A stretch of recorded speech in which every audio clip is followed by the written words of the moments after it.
Un integrante de la comunidad Lev Tahor fue capturado por la Interpol. 160 children were rescued in a police raid on a fringe fundamentalist Jewish sect called Lev Tahor in Guatemala. Un grupo de casi 500 agentes se encargó del allanamiento a la sede de Lev Tahor en el municipio de Oratorio. Son los Lev Tahor, una comunidad de judíos ortodoxos que se ha visto obligada a recoger sus cosas y a abandonar la que era su casa desde hacía varios años, el pueblo guatemalteco de San Juan la Laguna. 15, 14, sí.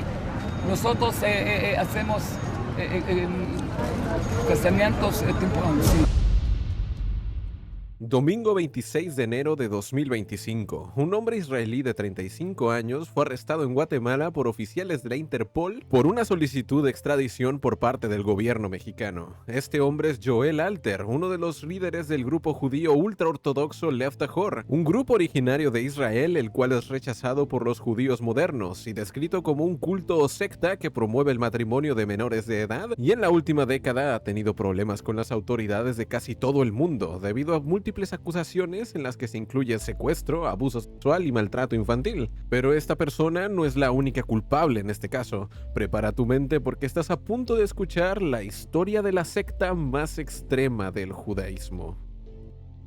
Conocidos como los talibanes judíos, el grupo religioso Lev Tahor, o Corazón Puro en español, fue fundado en 1988. Este grupo cuenta con un aproximado de 300 miembros, los cuales siguen su propia forma de religión, la cual se basa en interpretaciones propias de la ley judía, incluyendo prácticas como extensas sesiones de oración y, aún más importante, matrimonios arreglados en los cuales también se incluyen matrimonios entre chicas menores de edad con hombres mayores, lo que ha llevado a tener muchísimos roces con agencias gubernamentales de bienestar infantil. En múltiples ocasiones han mencionado que su objetivo es vivir siguiendo las viejas costumbres y vivir lo más parecido a como vivían los judíos de antaño. Este grupo produce sus propios alimentos, cultivando vegetales y horneando su propio pan, además de seguir estrictamente las mismas normas de los judíos ortodoxos, como la dieta kosher, la cual no voy a detallar mucho, pero básicamente no se puede comer carne de cerdo, mariscos, crustáceos, ni productos derivados de estos animales. La historia de este grupo comienza con Shlomo Helbrands. Helbrands nació en Jerusalén y desde su niñez no fue una persona religiosa o perteneciente a ningún grupo religioso, hasta que descubrió la religión siendo ya un adolescente, el cual se obsesionó con las enseñanzas judías y a la edad de 22 años se declaró a sí mismo como un rabino, pero uno que declaraba tener ideas únicas sobre cómo se debía de practicar el judaísmo. Y fue hasta los años 80 que comenzó a reclutar miembros en los barrios ultraortodoxos para su nueva comunidad, que en ese entonces no era muy distinta a otros grupos, pero sí que tenían una fuerte oposición al Estado israelí. Eso es porque creen que un Estado para los judíos solo puede ser proclamado por Dios y no puede suceder hasta el día en el que llegue su Mesías. Helbrands nunca se proclamó como tal, pero su personalidad y las ideas extremistas que exponía eran muy atractivas para las personas que, como él, no crecieron dentro de la religión, aprovechándose de las que solo buscaban un nuevo inicio o algo que le diera sentido a sus vidas. Estas mismas ideas fueron las que lo llevaron a mudarse a otro lugar, ya que decía que estaban siendo perseguidos por el gobierno, pero no había ningún tipo de prueba o testimonio que lo confirme fuera de sus mismas palabras. Y fue así como una mañana de 1990, Shlomo Helbrands y su entonces pequeño grupo se mudó a los Estados Unidos y se instaló en un barrio judío de Brooklyn, en Nueva York. Al poco tiempo lograron tener apoyo financiero y abrieron su propia escuela religiosa. Y fue con esta escuela donde todos los problemas comenzaron. El primer problema legal de Helbrands comenzó con el secuestro de Shai Fima, un chico de 13 años el cual estaba a punto de celebrar su bar mitzvah, y al ser Helbrands el único rabino que encontró su madre, fue este quien le ayudaría con los preparativos. El chico comenzó a ir a la escuela de Helbrands y este no paraba de adular al niño, diciéndole que era muy inteligente y que llegaría a ser uno de los mejores rabinos en su adultez. Esto impactó en gran medida al niño, el cual comenzó a pasar más y más tiempo en la escuela con Helbrands, hasta que un día él no regresó a casa. Cuando las autoridades fueron contactadas y comenzaron las investigaciones con Helbrands, él insistió que el chico había huido de un hogar roto, porque lo que no te comenté es que este chico era originario de Israel, pero cuando sus padres se divorciaron, su madre junto con él emigraron a los Estados Unidos. En este momento estaba claro, Hellbrands tenía algo que ver con la desaparición del chico, y no fue hasta 2 años después de que el chico fue apartado de su madre que Hellbrands fue arrestado por causa probable. La cosa es que solo unas horas desde el arresto, el oficial encargado del caso recibió una visita de la oficina del fiscal de distrito, el cual quería que liberaran al rabino. Y esto porque el fiscal de distrito estaba encaminado a una reelección, y la comunidad ultraortodoxa representaba muchísimos votos, y entonces el rabino fue liberado. Pero el chico aún seguía desaparecido y nadie sabía nada de su paradero. Esto hizo que tanto la familia del joven Shai y la policía enfurecieran en gran medida, ya que no podían hacer mucho para continuar la investigación. Y fue entonces que recurrieron al FBI, quienes rápidamente tomaron acción y comenzaron a planificar cómo sacar la información a Hellbrands. En este punto, el padre de Shai estaba dispuesto a hacer lo que fuera para recuperar a su hijo. Durante una llamada, Hellbrands le prometió que lo dejaría ver a su hijo si convencía a la madre de firmar una carta accediendo a compartir la custodia del chico con el rabino. Y fue justo con esta propuesta que, con ayuda de la policía, él fue a hablar con Hellbrands en persona, con un micrófono oculto, y comenzaron a negociar. La cosa fue que Hellbrands le ofreció $50,000 y que incluso estaba dispuesto a dar hasta $100,000 para obtener su custodia. Y fue que con esta oferta de dinero por la custodia, la que ayudó a que Hellbrands fuera arrestado nuevamente. Y entonces, 2 años después de su desaparición, Shai Fima apareció y, aún leal al rabino, testificó a su favor. Pero no sirvió de mucho, ya que fue condenado por secuestro un mínimo de 4 años en prisión, de los cuales solo cumplió 2 y fue deportado de vuelta a Israel. Al llegar a Israel, rápidamente comenzó a buscar un nuevo hogar para sus seguidores, y esta vez lo encontrarían en Canadá. Pero había un problema. Hellbrands había sido admitido en Canadá con una visa de turista, y si quería quedarse en Canadá de forma legal, tenía que hacer algo al respecto. Al principio trató de aplicar para la residencia canadiense, pero las autoridades no se lo permitieron cuando descubrieron de su tiempo en prisión en Estados Unidos. Entonces fue hasta 2003 que intentó su siguiente movimiento: pedir que lo aceptaran como un refugiado. Y para conseguir este objetivo tenía que convencer a los canadienses de que estaba siendo perseguido por autoridades israelíes a raíz de sus enseñanzas antisionistas. El detalle aquí es que esta no era la única religión ultraortodoxa del mundo, e incluso había otros grupos religiosos actuando activamente en contra del gobierno israelí habitando Israel, y simplemente eran ignorados. Múltiples miembros de la comunidad testificaron a su favor, pero lo que hizo que las autoridades consideraran esta petición fue el testimonio de Uriel Goldman, quien decía ser un exmilitar enviado por el gobierno de Israel a infiltrarse en la secta para recabar evidencia y finalmente arrestar a Hellbrands. Pero al participar en la comunidad, él terminó siendo convertido a la religión y terminó uniéndose de verdad. Su testimonio convenció a las autoridades canadienses de que el gobierno de Israel estaba buscando algo en contra de este hombre. Pero a pesar de este testimonio, aceptar a un exconvicto por secuestro como refugiado era complicado. Y para reforzar su caso, llevó a Shai Fima a Canadá, donde grabó un testimonio en su favor.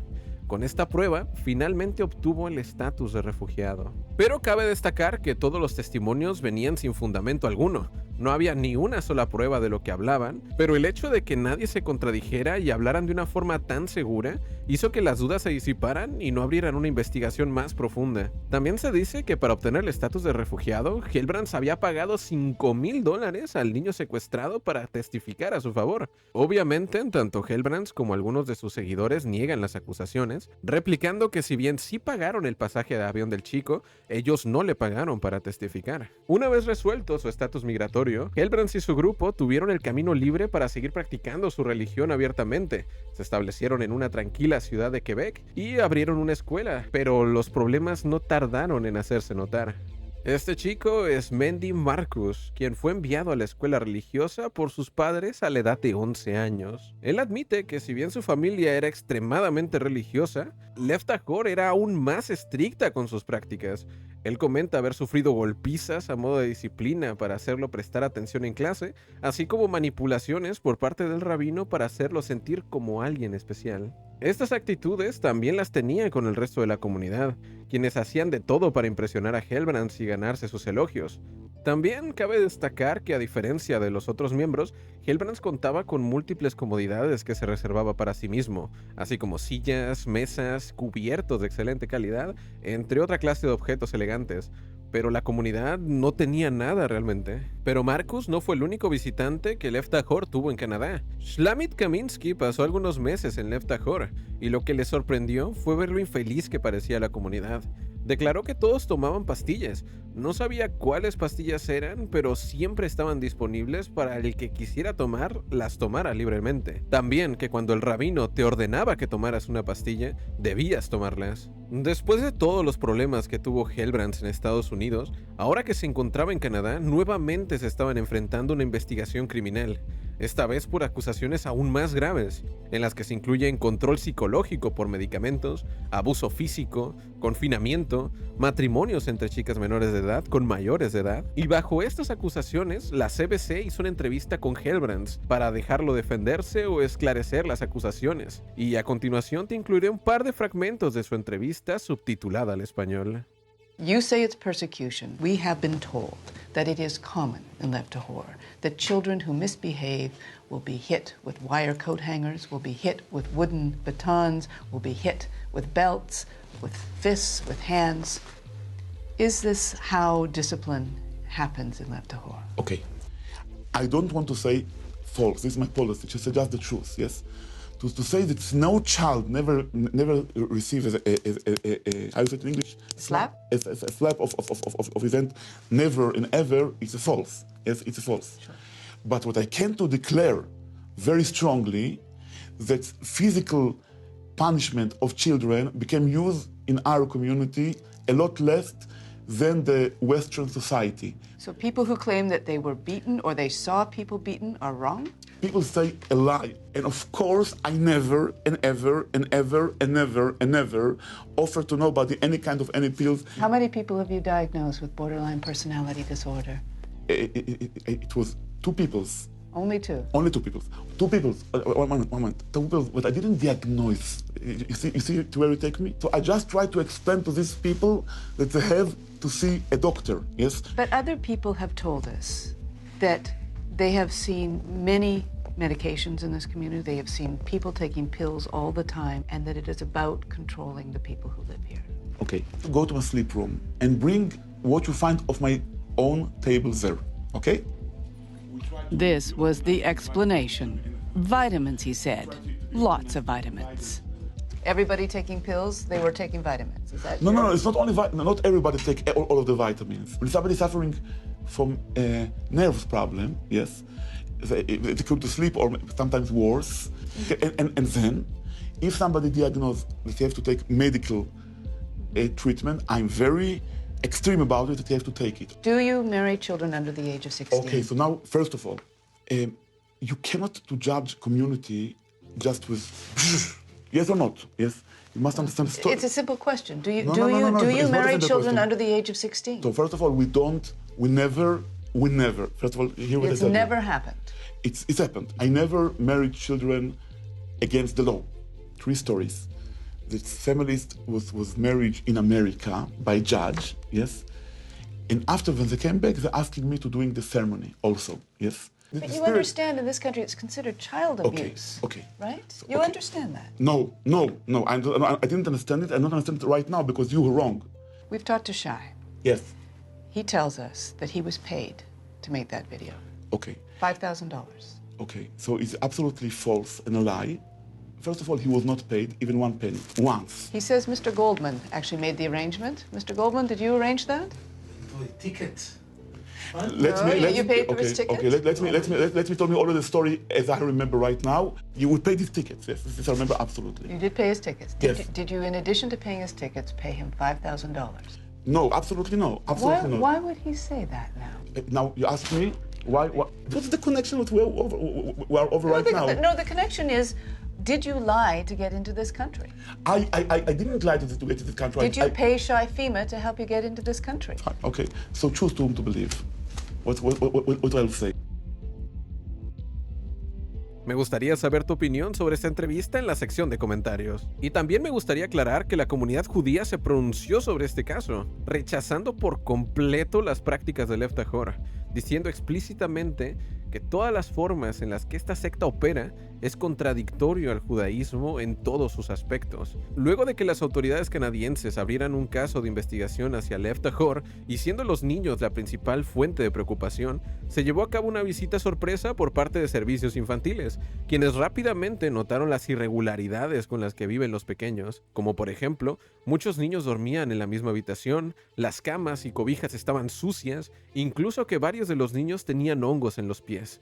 En general, vivían en un estado poco seguro para ellos. Estos movimientos por parte de las autoridades canadienses hicieron que la comunidad comenzara a preocuparse de que les quitaran a sus niños, lo que llevó a que los miembros del grupo que tenían hijos salieran de Quebec en noviembre de 2013. Las autoridades de protección infantil ya estaban preparadas para esta situación e intentaron poner a los niños que pudieron a cuidado de familias de acogida judías, y ya se estaban tomando acciones para evitar que los 127 niños del grupo no abandonaran Canadá. Unos meses más tarde, en marzo de 2014, 9 miembros del grupo, en los cuales se incluyen 6 niños, partieron a Trinidad y Tobago en un intento de escapar a Guatemala, pero fueron devueltos a Canadá unos días después, y los niños fueron llevados a albergues, pero 4 de ellos fueron regresados a sus padres, y los otros 2 niños restantes tenían una audiencia programada para el 27 de mayo del mismo año. Luego de esta situación, la mayoría de los integrantes de la secta huyeron a San Juan La Laguna, en Guatemala, y fue en Guatemala que la comunidad se volvió aún más hermética, rehusándose a enviar a sus hijos a las escuelas locales o participar en la comunidad en general. Pasaron los años y la comunidad siguió desarrollándose, manteniendo un perfil más o menos bajo, y de las cosas más relevantes que sucedieron fue que en septiembre de 2016, a petición de las autoridades israelíes, las fuerzas de seguridad guatemaltecas allanaron un complejo de Lev Tahor y arrestaron a sus líderes por sospechas de abuso infantil. La redada provocó que sus miembros abandonaran el lugar y se trasladaran a una nueva ubicación en el este de Guatemala, y denunciaron que estaban siendo perseguidos debido a su fe. Y esto siguió así hasta el 7 de julio de 2017. Tan solo 3 semanas después de llegar a México, Helbrands fue encontrado ahogado en un río en el estado mexicano de Chiapas. Esto sucedió durante una mikveh, el cual es un ritual judío en el que se sumerge todo el cuerpo en el agua. Después de esto, el control de Lev Tahor quedó en manos de su hijo Nachman Helbrands, quien se dice que era aún más radical y agresivo que su padre, lo que llevó a que su hermana Sarah Helbrands huyera de la secta el 5 de octubre de 2018 con 3 de sus 6 hijos. Los otros 3 fueron devueltos a ella 10 días después, pero el 8 de diciembre del mismo año, 2 de sus hijos, una chica de 14 años y un chico de 12 años, quienes aún eran leales a la secta, desaparecieron en Woodridge, Nueva York. Estos niños fueron secuestrados por su tío Nachman y llevados a Scranton, Pensilvania, donde se los llevaron en avión hasta México. Y esto sucede porque ya había un matrimonio arreglado entre la hija de Sarah y un hombre de la comunidad. Pero afortunadamente, tan solo unos días más tarde, Nachman Helbrands y otros 4 líderes de Lev Tahor fueron arrestados en México en diciembre de 2018, en una operación conjunta entre la Interpol y el FBI bajo acusaciones de secuestro de los 2 niños, además de presentar acusaciones de abuso sexual y maltrato infantil. A partir de esto, algunos miembros pidieron asilo político en Irán. Más tarde, en octubre de 2021, se reportó que otro grupo intentaba escapar de Guatemala a Irán, pero fueron detenidos en noviembre del mismo año en Kurdistán y fueron deportados a Turquía. De ahí pasaron a Rumania, Bosnia y finalmente en febrero de 2022 se sabe que tienen presencia en Macedonia del Norte, en la ciudad de Kumanovo, donde fueron trasladados por las autoridades a la ciudad de Skopje, cuando vecinos enojados lanzaron huevos al edificio donde se alojaban. Simplemente por sus prácticas, este grupo es odiado a donde quiera que van. Luego de estos eventos, aún había miembros de la secta habitando tanto Guatemala como México, y fue el 23 de septiembre de 2022 que fue rescatado un grupo de niños en Tapachula, Chiapas, que vivían bajo la custodia y probables abusos de integrantes del grupo, donde también se detuvieron a otros 2 líderes. Estos niños fueron trasladados a un centro habilitado por el DIF, junto con otros 20 miembros del grupo, donde se destaca que había un bebé, el cual había sido reportado como secuestrado y una vez estuvo en manos de las autoridades, fue devuelto a su padre, quien vivía en Israel. Y como un pequeño dato, este hombre es un ex miembro de la comunidad y reprueba totalmente las prácticas de la misma. Días después, en la madrugada del 30 de septiembre, algunos miembros, donde se incluyen tanto adultos como niños, lograron escapar del centro del DIF durante la noche hacia Guatemala. Cabe destacar que los dos líderes del grupo, que habían sido arrestados, fueron liberados por falta de pruebas el mismo día de la fuga y también se fueron a Guatemala. Luego de esto, las autoridades mexicanas mantuvieron el caso abierto contra los miembros de la secta por tráfico de personas y abuso sexual de menores. A día de hoy, el grupo aún tiene presencia en Guatemala y los problemas con esta secta continúan. El 20 de diciembre de 2024, las autoridades de Guatemala le retiró la custodia de 160 niños a la secta, y esto se debió a que 4 menores de edad escaparon del lugar a mediados de noviembre y denunciaron las condiciones en las que se encontraban sometidos. Tras esto, el gobierno de Guatemala tomó posesión de los niños y los resguardó en el albergue Nuestras Raíces. Y todo esto fue lo que llevó a la reciente captura de Joel Alter, otro de los líderes de la secta, el cual fue detenido en la ciudad de Guatemala por agentes de la Interpol. El caso Lev Tahor es muy extenso y lleva ya mucho tiempo lidiando con las autoridades de todo el mundo. Uno de los líderes, Uriel Goldman, niega todas las acusaciones e incluso asegura que todas las prácticas que hacen están acorde a la ley. También menciona que él se casó con su esposa cuando ella tenía 16 años. No siendo muy claro con sus palabras, él da a entender que en su cultura y tradiciones no es mal visto. Revisando unas entrevistas que le hicieron medios estadounidenses, él alegaba que en Guatemala no era mal visto el tema de los matrimonios arreglados entre menores de edad, y ahora que él se encuentra en Guatemala y lo entrevistan medios locales, él alega que en Estados Unidos, en ciertos estados sí estaba permitido los matrimonios entre menores de edad, siempre y cuando los padres estén de acuerdo, pero que desde que llegaron a Guatemala todo lo hacen conforme a la ley. En todas sus entrevistas en el que se le cuestionan los actos de matrimonios, secuestro y abuso sexual, termina contradiciendo otras entrevistas, dando nuevos detalles o cambiando la historia, pero siempre alega que todo es un acto de difamación del gobierno israelí que quiere desmantelar su grupo. Y este fue el caso Lev Tahor. Aún quedan muchas preguntas sin respuesta y varios detalles que tuve que omitir para no hacer el video demasiado extenso. Si te gustaría saber más, te recomiendo el documental de Mendy Levy, quien fue uno de los pocos que escapó de la secta y en su canal se dedica a exponer todo lo que vivió y lo que viven los miembros del grupo. Te dejo tanto su canal como el resto de fuentes en la descripción. En lo personal, no creo que el problema sean los miembros de la secta, ya que claramente están siendo manipulados por sus líderes. A pesar de la muerte de Hellbrands, sus ideas siguen vivas y quienes quedaron al mando continúan perpetuando el mismo sistema de control. Por ahora, las autoridades han tomado medidas importantes y al menos los niños ya no están en su poder, pero ¿será suficiente para desmantelar por completo a la secta? ¿O estamos ante una historia que seguirá desarrollándose en las sombras? Ahora quiero saber tu opinión. ¿Qué piensas de este caso? ¿Conoces alguna otra secta o culto que sigue activo hoy en día? Te leo en los comentarios. Hasta aquí llega esta cobertura clasificada.